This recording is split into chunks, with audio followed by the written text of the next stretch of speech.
वितराग विज्ञानता शिव स्वरूप शिवकार नमः त्रियोग समारिके। सायंकालीन सभा में प्रतिदिन की भांति आज हम 3 लोग के बारे में चर्चा करने जा रहे हैं।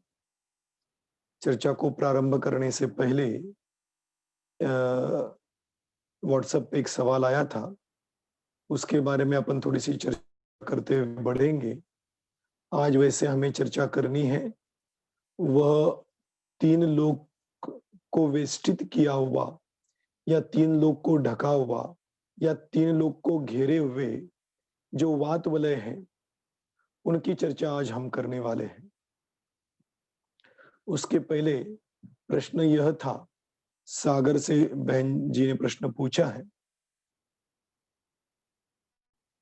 पार्श्वनाथ भगवान के बारे में प्रश्न कि पार्श्वनाथ मुनिराज जब थे, उनके ऊपर कमठ ने उपसर्ग किया था और उस समय धर्मेंद्र और पद्मावती 2 देवी देवता आए थे और उन्होंने अपनी इच्छा के अनुसार उनको संरक्षित करने का प्रयत्न किया था। ये वो है। उसमें उनका सवाल ये है कि क्या संरक्षित धर्मेंद्र और नाग कुमार, जो अपने असुर कुमारों की अभी चर्चा की ना, तो असुर कुमार जाति के देवों में जो नाग कुमार भेद है, उसके धरणानंद नाम का जो इंद्र है, क्या वही इंद्र आया था? देखिए, मैंने इसकी चर्चा उस समय भी की थी कि धरणानंद और धर्मेंद्र शब्द तो एक ही है, शब्द साम्य है।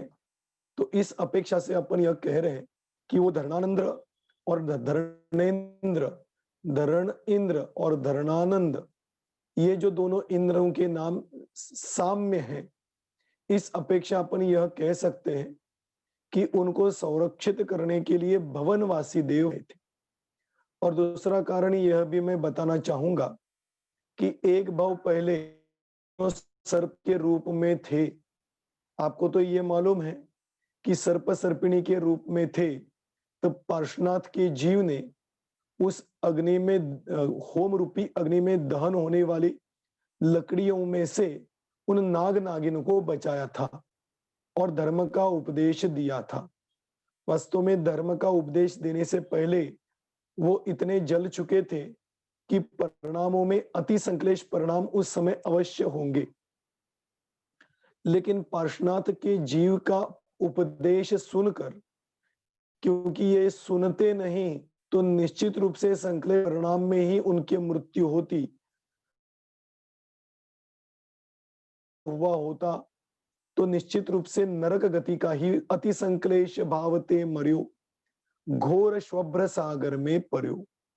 तो ऐसे यदि पार्श्वनाथ के जीव का उपदेश पूर्व भाव में उस नाग नागिन को नहीं मिलता तो वो निश्चित रूप से नरक गति में ही चले जाते। लेकिन उपदेश मिला तो इतना उल्लेख आता है कि स्वर्ग में पहुंचे। लेकिन ध्यान दीजिए, उपदेश मिला तो भी जलते हुए शरीर के द्वारा संक्लेश परिणाम नष्ट नहीं हुए। ध्यान रखना, यदि नष्ट होते तो निश्चित रूप से अच्छे देवगति में चले जाते।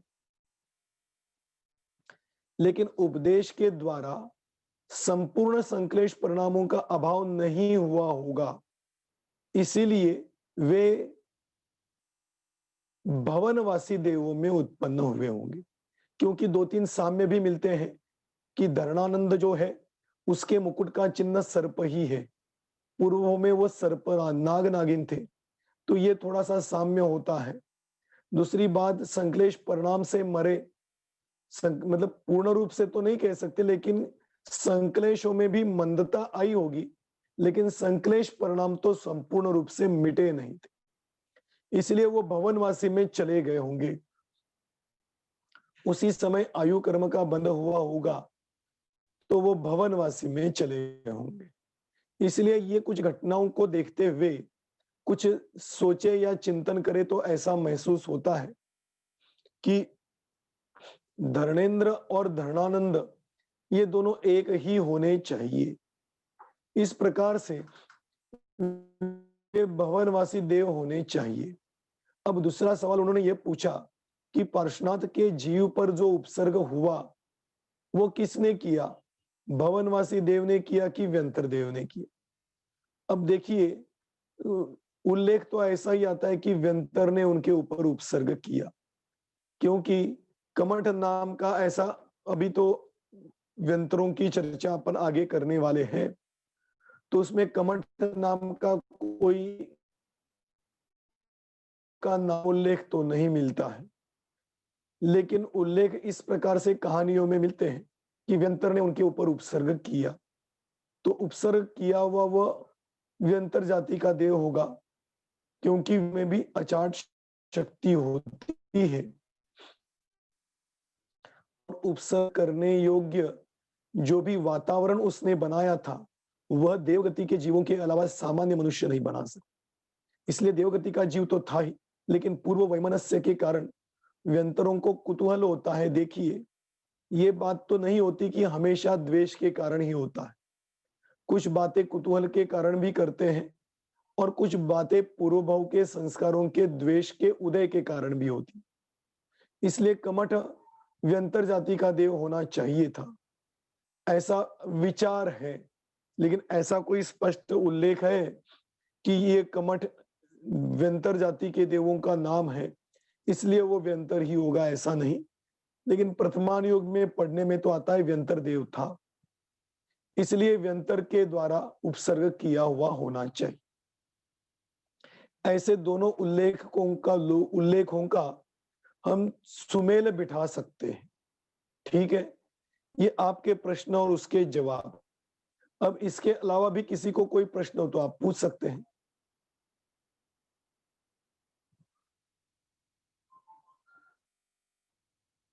हाँ, अनुराधा जी पूछिए आप प्रश्न।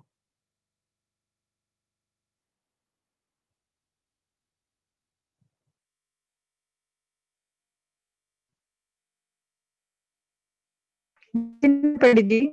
जय जिनेन्द्र, बोलिए। हाँ, पंडित जी, असुर कुमार जाति के जो तीसरे नरक तक जाते हैं, तो हाँ, वो सभी को झगड़ा लगाते हैं या पूर्व के बैर जिनसे रहता है उन्हीं से लगाते हैं? देखिए, असुर कुमारों में भी सभी के सभी असुर कुमार नहीं जाते।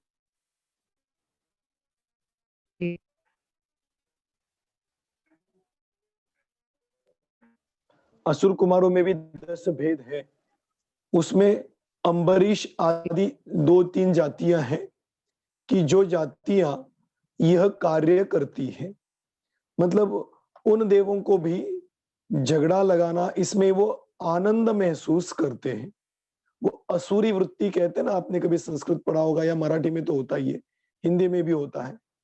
असुरी वृत्ति, असुरी वृत्ति मतलब क्या कि स्वयं तो नहीं झगड़े, लेकिन दोनों में झगड़ा लगाए और झगड़ा लगाने के बाद दोनों को झगड़ते हुए आनंद महसूस करें, वो इस अपेक्षा से भी असुर कहते हैं। लेकिन ये एक सामान्य कथन है। यदि शब्द नय की अपेक्षा उसको देखा जाए तो ये कोई बात फिट नहीं बैठती, क्योंकि सभी के सभी असुर कुमार जाति के देव झगड़ा लगाने का काम नहीं करते।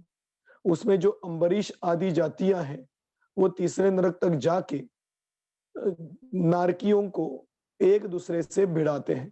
तो पूर्वों के संस्कार भी याद दिलाते हैं, कुछ एक दूसरे की बात भी कहते हैं। ये सब करते हुए एक दूसरे के साथ झगड़ा कराने का काम वो करते हैं। आ गया समझ में? ऐसे अम्बरीश जाति आदि के देव करते हैं, सभी के सभी असुर कुमार नहीं करते। और किसी को कोई प्रश्न है?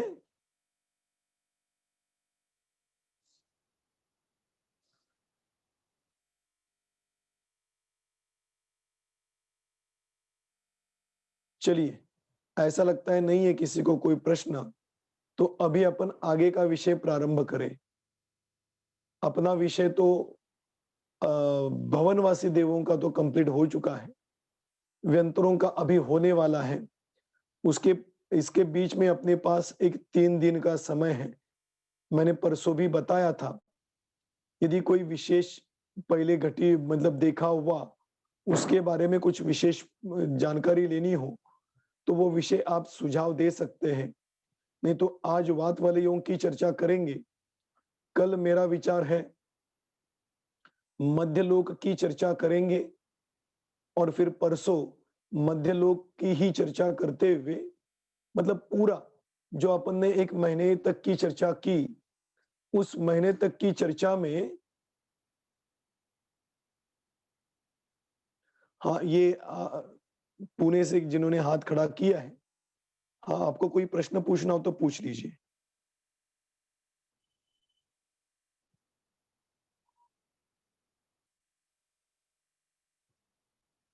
स्वानुभूति जी कोई है?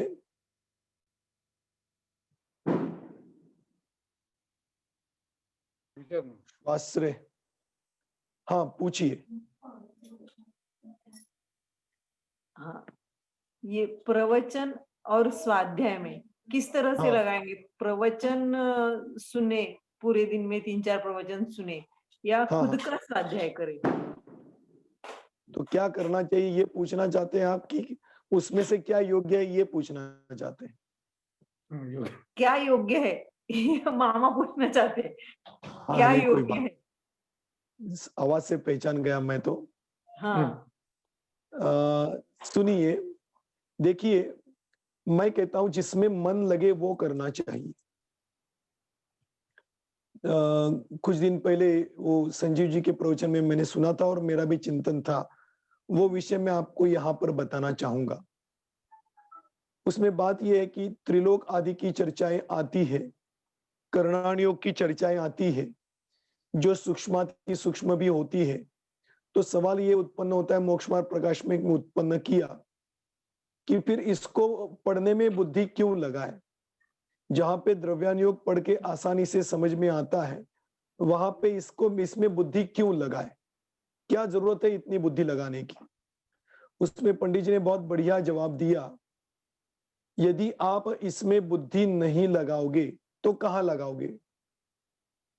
या तो विषय कषायों में लगाएंगे, विषय कषाय के भोगों में लगाएंगे, या तो अन्य कषायों में प्रवृत्ति करेंगे। पंडित जी ने बहुत बढ़िया ये इसका विश्लेषण किया और यह बताया कि यदि आपके पास बुद्धि है और आप लगाना चाहते हैं तो पहले सामान्य ग्रंथों में लगाने के बाद तुरंत ही आपके बुद्धि के लिए जो विषय समझना है तुरंत समझ जाओगे। फिर बाद में क्या करोगे? इसके लिए जिसके पास मतलब बुद्धि तो सबके पास होती है, लेकिन जैसे उम्र के हिसाब से या क्षयोपशम के हिसाब से जिसका क्षयोपशम का उगाड़ कमजोर है, ऐसे व्यक्ति को जहां तक वो समझ सके वहां तक बुद्धि लगानी चाहिए। और जिसका क्षयोपशम अच्छा है उसको सूक्ष्माति सूक्ष्म ग्रंथ पढ़ने में भी बुद्धि लगानी चाहिए, जिससे वह बुद्धि धर्म मार्ग में लगी रहेगी तो कषायों की अपने आप मंदता होगी और मोक्ष मार्ग में प्रवृत्ति बढ़ेगी। इसी जवाब को हम अपने इस प्रश्न के ऊपर घटा सकते हैं। हमारी बुद्धि जहां लगे जिसमें से हमें लाभ होता दिखाई दे, क्योंकि किसी को पर्सनल स्वाध्याय में मन अधिक लगता है और किसी को स्वाध्याय सुनने में मन लगता है। तो जब आपका जिसमें मन लगे उसमें अपनी प्रवृत्ति बढ़ानी चाहिए। ऐसा जरूरी नहीं कि दिन में 5 विद्वानों का प्रवचन चल रहा है तो सभी का सभी को सुनना जरूरी है, ये कोई जरूरी नहीं। और इधर उधर मन लगने की अपेक्षा हमारी हो तो उसकी बजाय तो कम से कम दिन में जितना सुन सके उतना सुन लो, अपने आप ही बुद्धि की प्रगल्भता बढ़ेगी। तो मैं तो कहता हूं दोनों अच्छा है, जिसमें मन लगे वो आपको करना चाहिए और जब मन लगे तभी करना चाहिए। मतलब अभी मेरा स्वाध्याय करने में मन लग रहा हो तो प्रवचन मत सुनिए, और जब आपका प्रवचन सुनने में मन लग रहा हो तो स्वाध्याय मत करिए। कुल मिला के दोनों का उद्देश्य जिनवाणी सुनना और अंतरंग में उतारना यही है। तो जिसके माध्यम से हो उसमें आपको करना चाहिए। ठीक है, नहीं, चलिए। प्रवचन हाँ, बोलिए। सुनना है। अगर किसी विद्वान का आपका प्रवचन सुन रहे हैं तो हाँ, वो आपका चिंतन है, हाँ, आपका चिंतन हम सुन रहे हैं। जैसे ग्रंथ हाँ। पढ़े, अपन खुद स्वाध्याय करें तो उसमें बहुत फर्क पड़ेगा ना। देखिए, मैं तो ये कहता हूं, मन लगने के ऊपर डिपेंड है। मेरा सुन रहे हैं, लेकिन मेरा सुनने के बाद मोक्ष मार्ग प्रकाशक में श्रोता का स्वरूप भी बताया, तो वहां पे यही बताया, सिर्फ सुन के छोड़ना नहीं है ना, उसके ऊपर चिंतन भी तो करना है आपको। सिर्फ सुना और छोड़ दिया तो वो सुनने का कोई मतलब भी नहीं रहा। तो वहां पर भी आपका, और दूसरी बात है, देखिए, मेरा तो, मैं मेरे से अब कहूंगा, मैं जब टोडरमल स्मारक में पढ़ता था और किसी भी विद्वान का प्रवचन सुनता था, छोटे दादा का भी प्रवचन सुनता था या अन्य भी विद्वान का प्रवचन सुनता था, तो वो जो विषय के ऊपर वो बोल रहे हैं, तो मेरा चिंतन उस समय अपने आप चलता था कि इस विषय को, ये विषय ऐसा बताया, इसकी और ये भी अपेक्षा हो सकती है, ऐसा मेरा खुद का भी चिंतन चलता था। ये मेरा प्रैक्टिकल बता रहा हूं। तो ऐसे ही आपको सुनते समय भी आपका चिंतन अपने आप बढ़ेगा ही, नहीं बढ़ेगा ऐसी बात नहीं। और स्वयं का चिंतन और विद्वानों के चिंतन के आगे जाकर भी मैं ये कहना चाहूंगा कि इसको आत्मसात करने के लिए सामायिक ध्यान भी करना बहुत जरूरी है, जिनकी चर्चा जिनवाणी में बड़े विस्तार के साथ आती है। तो आपने प्रवचन सुना, उसके बाद चिंतन किया, उसके बाद सामायिक किया या ध्यान किया, तो वो किया हुआ सुना हुआ चिंतन अपने अंतरंग में उतारने की क्रिया होगी, नहीं तो नहीं होगी। इसलिए सुनो चाहे पढ़ो, मैं कहता हूं फर्क कुछ नहीं पड़ता है, बकायदा उसको अपने चिंतन में आना जरूरी है।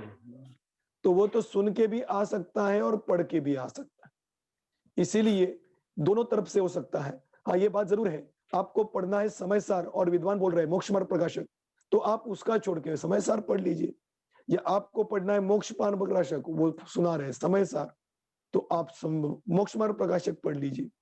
इसलिए दोनों में से कौन सा अच्छा है ये बताना संभव नहीं, लेकिन उसको आप अपने अंतरंग में उतारने के लिए जो सबल कारण समझते हैं उसको आपको करना चाहिए, इतना मैं कहता हूं। ठीक है, चलिए, और किसी का कोई प्रश्न हो तो पूछ लीजिए। चलिए, नहीं है तो अभी अपन विषय अपना प्रारंभ करते हैं। अपनी चर्चा चल रही थी कि यह 3 लोक है और 3 लोक में मध्यलोक, ऊर्ध्वलोक और अधोलोक 3 भेद किए थे। उसमें से मध्यलोक की चर्चा अपन ने एक 15-20 या जो भी है उतने प्रवचनों के माध्यम से की थी। उसमें से सारभूत या मेन पॉइंट के बारे में मैं परसों और नरसों चर्चा करूंगा। इसके अलावा भी किसी को और कुछ सुनना हो जो कि हमने पढ़ा है, नहीं पढ़ा है उसके बारे में नहीं, क्योंकि वो आगे पढ़ने ही वाले हैं, लेकिन जो हम 1-1.5-2 महीने से सुन रहे, पढ़ रहे, देख रहे, उसके बारे में कोई विषय समझना हो तो आप मेरे को सूचित कर सकते हैं, संभव हो तो वही मैं विषय ले सकता हूं। ये तो 3 दिन की बात अपनी चली। आज अपनी चर्चा चलने वाली है यह वात वलय के बारे में चर्चा करनी। देखिए, वात वलय की चर्चा करते हैं तो उस समय में अपने को यह समझना भी बहुत जरूरी है कि यह वात वलय क्या चीज है, और वात वलय जो है, यह वात वलय कहां पर है, किस प्रकार से है और उसका बेनिफिट क्या। देखिए, आपके सामने ये जो दिखाई दे रहा है,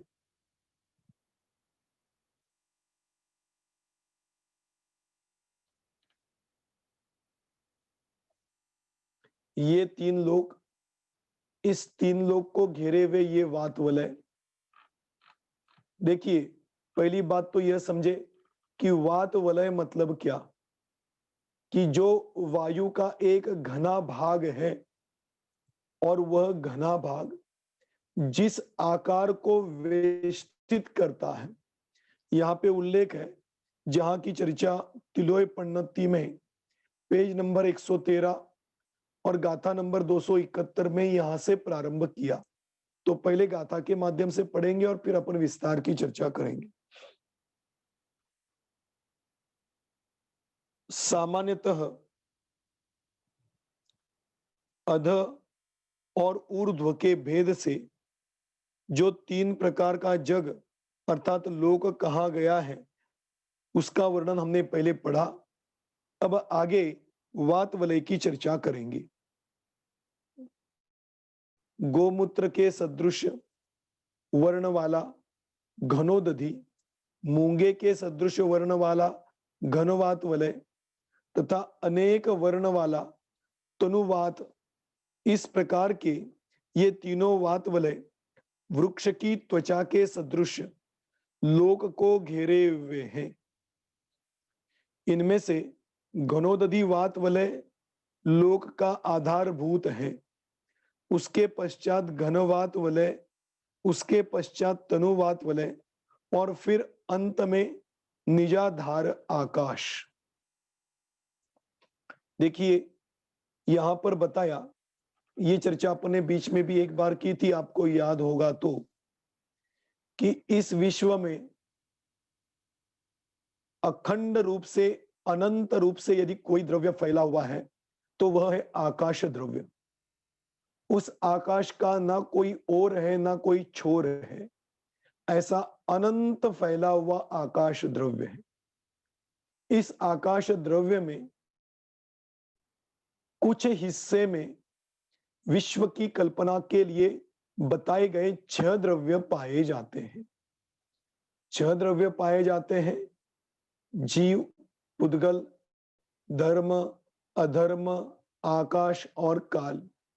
ये 6 द्रव्य उस अखंड आकाश के कुछ हिस्से में पाए जाते हैं। जितने हिस्से में पाए जाते हैं उनको कहते हैं लोकाकाश, जो आपके सामने दिखाई दे रहा है। और इसके बाजू में बिना और छोर वाला वह अलोकाकाश कहलाता है। वैसे लोकाकाश और अलोकाकाश 2 भेद नहीं, एक ही आकाश द्रव्य है। उस आकाश द्रव्य के जितने भाग में 6 द्रव्य पाए जाते हैं उसको लोकाकाश कहते हैं। जैसे मैं आपको पूछूं, बहुत लंबी चौड़ी सिटी के बाहर जाने के बाद बहुत लंबी चौड़ी जमीन आप देख रहे हैं, वो जो लंबी चौड़ी जमीन देख रहे हैं, आप अपने मेहमान को क्या दिखाने के लिए लेके जाते हैं? मेरे को ये बताइए। यदि कोई मेहमान घर में आए तो आप उनको अपनी मालमत्ता संपत्ति दिखाने लेके जाते हैं। उसमें यदि आपकी खेती हो तो वो सिटी के बाहर दिखाने के लिए लेके गए, आप उनको क्या दिखाते हो? जिसका और छोर नहीं है ऐसी जमीन दिखाना चाहते हो कि इतनी लंबी चौड़ी जमीन में मेरी ये जमीन है, यह दिखाने लेके जाते। बहुत बड़ी कॉलोनी है, कॉलोनी में अपने मेहमान को आप पहले क्या दिखाओगे? दूसरे का घर दिखाओगे कि अपना घर दिखाओगे? अपना घर दिखाएंगे। इसी प्रकार से लेकिन जो अपना घर है वह कॉलोनी में अखंड है, कॉलोनी से कटा हुआ नहीं। पूरी जमीन में अपनी खेती अखंड रूप से है, कटी हुई नहीं। लेकिन उस अखंड जमीन के ऊपर अपना जितना अधिकार है, उस जमीन को हम अपनी जमीन कहते हैं। इसी प्रकार से अखंड रूप से फैला हुआ यह जो आकाश द्रव्य है, उस आकाश द्रव्य में जितने भाग में 6 द्रव्य उनको लोकाकाश कहते हैं। इस लोकाकाश को इस घने वात वलय ने घेरा हुआ है। आकाश द्रव्य को छोड़कर भी एक ऐसा वात वलय है कि जो वलय मतलब गोल होता है, तो ये गोल क्यों? क्योंकि सब जगह से घिरा हुआ है, इसलिए उसको वलय कहते हैं। और वात का ऐसा, वात मतलब वायु, वायु का ऐसा घना भाग जो कि इस आकाश द्रव्य को घेरे हुए है, उसको कहते हैं वात वलय। वो 3 प्रकार का होता है। पहला घनोदधि, फिर घन, और फिर तनुवात वलय। इसमें से पहला घनोदधि। घनोदधि क्यों कहा? घन मतलब जैसे हम वायु को कभी प्रेशराइज करें, दबाएं, तो थोड़ी सी जगह में बहुत सारी वायु पाई जाती, इसको कहते हैं घन रूप से वायु। आया समझ में? तो घनोदधि, घन भी है और उदधि मतलब जल भी है। ऐसे घन और जल, वायु और जल, इनसे जो घन रूप में वात है उसको कहते हैं घनोदधि वात वलय। और वो इस लोक को सबसे पहले घेरे हुए। इस वात वलय को घन वात वलय ने घेरा हुआ है और घन वात वलय को तनुवात वलय ने घेरा हुआ है। ठीक है, इसके लिए बताया, ये पहला वात वलय है, यह गोमूत्र के सदृश वर्ण वाला होता है। दूसरा वात वलय मूंगे के सदृश वर्ण वाला होता है। और तीसरा वात वलय यह अलग अलग प्रकार के वर्णों से निर्मित होता है। यह वर्ण भी वात वलय को क्यों आता है? क्योंकि इसमें पुद्गल परमाणु है, क्योंकि परमाणुओं का ही स्पर्श, रस, गंध, वर्ण ये अंश पाए जाते हैं। आकाश द्रव्य में ये अंश नहीं पाए जाते, ध्यान देना। इसलिए ये जो वर्ण बता रहे हैं, ये इस वात वलय में होने वाले पुद्गल परमाणुओं की अपेक्षा इन वात वलयों के वर्ण बताए जा रहे हैं। ठीक है, तो इस प्रकार से गोमूत्र के आकार वाला घनोदधि वात वलय, मूंगे के आकार वाला घनवात वलय, और अलग अलग वर्ण वाला ये तनुवात वलय। ऐसे 3 प्रकार के वात वलयों से घिरा हुआ यह लोक है। और ये तीनों वात वलय आकाश से घिरे हुए हैं। इसी को यहां पर बताया कि आकाश के आधार से तनुवात वलय है, तनुवात वलय के आधार से घनवात वलय है, और घनवात वलय के आधार से घनोदधि वात वलय। और इस घनोदधि वात वलय के आधार से ये लोक बसा हुआ। फिर ये सर्वार्थ सिद्धि आदि ग्रंथों में चर्चा की कि फिर ये आकाश द्रव्य किसके आधार से? तो वहां पर जवाब दिया कि आकाश द्रव्य स्वयं के आधार से है। तो शिष्य ने दोबारा प्रश्न किया कि महाराज यह बताइए, जब आकाश द्रव्य अपने स्वयं के आधार से टिका हुआ है, तो फिर यह वात वलय दूसरे के आधार से क्यों टिके हुए? तो उसका जवाब आचार्य ने दिया कि वास्तव में इस विश्व की सभी व्यवस्थाएं, सभी द्रव्य अपने स्वयं के स्वचतुष्टय से टिके हुए। स्वचतुष्टय की अपेक्षा प्रत्येक द्रव्य स्वयं में ही, स्वयं के कारण ही टिका हुआ है, किसी दूसरे के कारण नहीं। हम फर्श पे बैठे हुए हैं तो फर्श ने हमें आधार नहीं दिया, हम स्वयं के आधार से बैठे हुए हैं। ये तो वे निश्चय का कथन। लेकिन निमित्त की अपेक्षा चर्चा करें, उपचार की अपेक्षा चर्चा करें, तो इस भूमि ने हमको आधार दिया। इसी प्रकार से निश्चय की अपेक्षा यह 3 लोक स्व में प्रतिष्ठित है, लेकिन उपचार की अपेक्षा घनोदधि वात वलय के आधार से टिके हुए। घनोदधि वात वलय घन वात वलय के आधार से टिका हुआ है, और घन वात वलय तनुवात वलय के आधार से टिका हुआ है, और ये तनुवात वलय आकाश द्रव्य के आधार से टिका हुआ है। आ गया समझ में? इस प्रकार यह तीनों वात वलयों ने इस लोक को वेष्टित किया है, जैसे वृक्ष की छाल होती है वो वृक्ष को वेष्टित करती है, इसी प्रकार से इस तीन लोक को इन तीन वात वलयों ने वेष्टित किया हुआ है। ठीक है, अब इसकी चर्चा प्रारंभ करते हैं। ये जो तीनों वात वलय हैं ये ऊर्ध्व में भी है,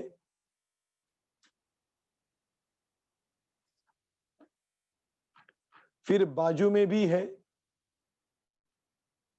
इस तरफ है, इस तरफ है, इस तरफ है, और यहां नीचे भी पाए जाते हैं। इस प्रकार से ये 2D में हुआ। यदि हम 3D में देखना चाहे तो ये देख सकते हैं। ये चारों ओर से ग्रीन क्यों दिखाई दे रहा है? क्योंकि ग्रीन मतलब ये अनंत, ये अलग अलग वर्ण वाला है ना, तो ये अलग अलग वर्ण वाला सबसे बाह्य में होने वाला वात वलय है। इसके बीच में बाकी के दो वात वलय हैं, इसलिए सब जगह से यदि आप बाहर से देखेंगे तो वो तनुवात वलय ही दिखाई देगा, लेकिन इस तनुवात वलय के अंदर ये बाकी के दो वात वलय हैं। इसीलिए ये चारों ओर से इस लोक को इस तनुवात वलय ने घेरा हुआ है। दिखाई दे रहे हैं ना?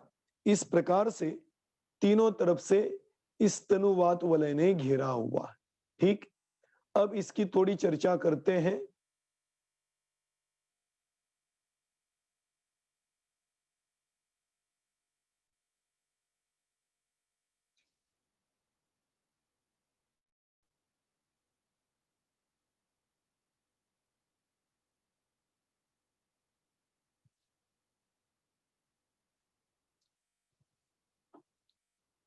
देखिए, ये आपको दिखाई दे रहा है,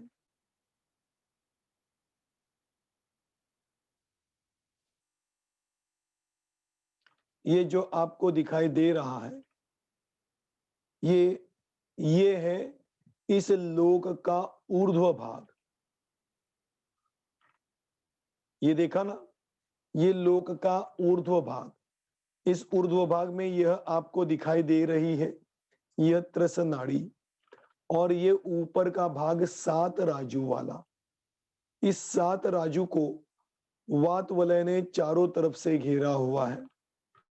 इस वात वलय की थोड़ी सी चर्चा प्रारंभ करते हैं मध्यलोक से। यह मध्यलोक के पास यह वात वलय, पहला वाला वात वलय जो है 5 योजन विस्तार वाला है, दूसरा वात वलय 4 योजन विस्तार वाला है, और तीसरा वात वलय 3 योजन विस्तार वाला है। ठीक है,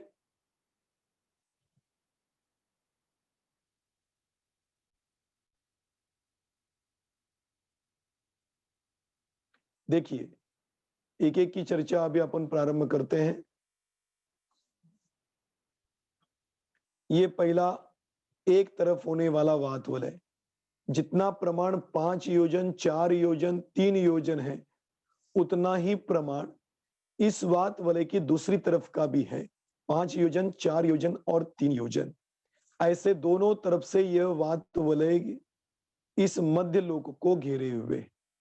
इसके बीच का भाग देखें, बीच का भाग क्यों बताया? क्योंकि ये नीचे के बाद बीच वाला जो भाग है यह 5 योजन विस्तार वाला भाग है। इस तरफ यदि अपन चले तो वहां पर यह सबसे अंदर होने वाला वात वलय 7 योजन विस्तार वाला है। उसके बाद दूसरा वात वलय 5 योजन विस्तार वाला है, और उसके बाद तीसरा वात वलय 4 योजन विस्तार वाला है। मतलब मध्यलोक के पास छोटा होता है और फिर बढ़ता बढ़ता बढ़ता इस ऊर्ध्वलोक के सेंटर पॉइंट में जब पहुंचता है तो 7 योजन, 5 योजन और 4 योजन इतना विस्तृत रूप से बढ़ता है। जैसे एक तरफ है वैसे ही इस दूसरी तरफ भी 7 योजन, 5 योजन और 4 योजन विस्तार वाला। इस प्रकार से इस ऊर्ध्वलोक के मध्य भाग में दोनों तरफ समान प्रमाण वाला यह वात वलय होता है। इसके बाद यदि अपन ऊपर की ओर चले तो ऊपर की ओर यह वात वलय 5 योजन विस्तार, 4 योजन विस्तार वाला और 3 योजन विस्तार वाला, मतलब ऊर्ध्वलोक के, मध्य लोक के पास और ऊर्ध्वलोक के ऊपर की ओर यह वात वलय 5, 4 और 3 योजन विस्तार वाला होता है। और ऊर्ध्वलोक के बीच में यदि जाएंगे इस तरफ, यहां और यहां समान प्रमाण है, लेकिन बीच की तरफ 7, 5 और 4 योजन विस्तार वाला यह वात वलय होता है। ठीक है, इस प्रकार से इस तरफ जैसा है वैसे ही इस तरफ भी आपको यह वात वलय दिखाई देगा। इस तरफ भी उतना ही प्रमाण वाला है, 5, 4 और 3। इसके बाद यदि अपन ऊर्ध्व की चर्चा करें, ऊर्ध्व मतलब क्या? ये लोकाकाश का सबसे ऊपर का भाग, इस ऊपर के भाग के ऊपर भी वात वलय है। ये तो साइड वाले हो गए, ऊपर की तरफ भी वात वलय है। और उस वात वलय का प्रमाण क्या है?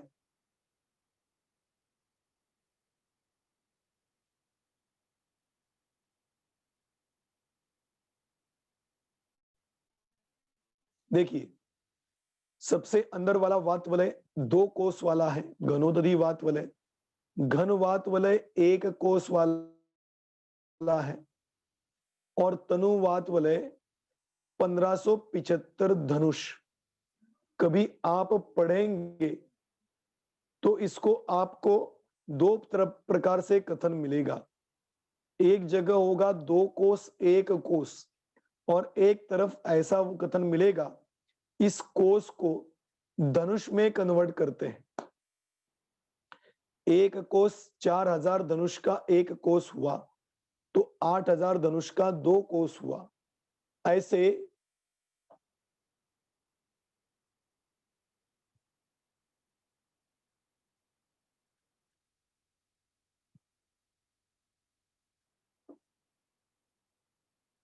नहीं, 2000 धनुष का 1 कोस हुआ, तो यहां पर 2000 धनुष, यहां पर 4000 धनुष और यहां पर 1575 धनुष। पहले बोला था वो थोड़ा सा डिस्टर्ब हुआ, दूसरी बार का समझ लेना। 2000 धनुष, 4000 धनुष और 1575 धनुष। ऐसे ये ऊर्ध्वलोक के ऊर्ध्व भाग में होने वाले धनुष का प्रमाण है। और कोस में देखो तो 2 कोस, 1 कोस और 1 कोस से भी कम है, इसलिए तीसरा वात वलय धनुष में बताया 1575 धनुष। इस प्रकार से इस लोक के ऊपर का वात वलय का प्रमाण बतलाया गया। इस प्रकार से तीनों तरफ से घेरे हुए वात वलय की चर्चा ऊर्ध्व के भाग में हमने की। अब थोड़ी यहां पर चर्चा करते हैं। कहां पर? इस ऊर्ध्व भाग में ये 3 प्रकार यहां पर दिखाई दे रहे हैं। क्या 3 प्रकार है? देखिए, इसके नीचे सर्वार्थ सिद्धि के विमान, मतलब अनुत्तरों के विमान, बीच में आकाश द्रव्य है और फिर उसके नीचे अनुत्तरों के विमान है। लेकिन ऊपर से चर्चा करें तो ऊपर के वात वलय के बाद एक पृथ्वी पाई जाती है, जिस पृथ्वी का नाम है ईशत प्रादभार पृथ्वी, जो 8वीं पृथ्वी कहलाती है। वो अपने चर्चा नरकों के समय में की थी। ये 8वीं पृथ्वी है, ईशक प्रादभार पृथ्वी। यह 8 योजन ऊंची है। इस पृथ्वी के नीचे जो अभी अपन देख रहे हैं 3 वात वलय पाए जाते हैं, 20 योजन, 20 योजन और 20 योजन, 20,000 योजन, 20,000 योजन और 20,000 योजन। तीनों वात वलय, घनोदधी वात वलय, घनवात वलय और तनुवात वलय, ये तीनों के तीनों 20-20 हजार ऊंचे हैं और लंबे इस लोक के प्रमाण हैं। आया समझ में? इस प्रकार से ईशक प्रादभार पृथ्वी के नीचे 20-20 हजार योजन के 3 वात वलय पाए जाते हैं। और ये 8वीं नंबर की पृथ्वी जो 8 योजन ऊंची पाई जाती। अब थोड़ी इसकी भी चर्चा करें। आ गया समझ में? पहले ऊर्ध्व भाग में दोनों तरफ के वात वलयों की चर्चा की, फिर ऊपर के वात वलय की चर्चा की, फिर इस 8वीं पृथ्वी के नीचे के वात वलयों की चर्चा की। अब थोड़े इसका भी स्वरूप देखते हैं। इस 8वीं पृथ्वी में बीचों बीच 45 लाख योजन चौड़ी और 8 योजन ऊंची ऐसी सिद्ध शिला पाई जाती है। देखना, 45 लाख योजन चौड़ी लंबी कहो और 8 योजन ऊंची ऐसी यह सफेद शुभ्र वर्ण वाली यह सिद्ध शिला पाई जाती है।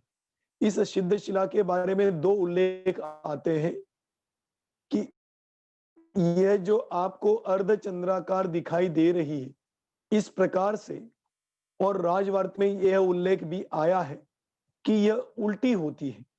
मतलब ये जो आपको ऊपर चौड़ी और नीचे सकड़ी होती दिखाई दे रही ना, इसका उल्टा करो, नीचे की तरफ चौड़ी और ऊपर की तरफ सकड़ी होती जाती।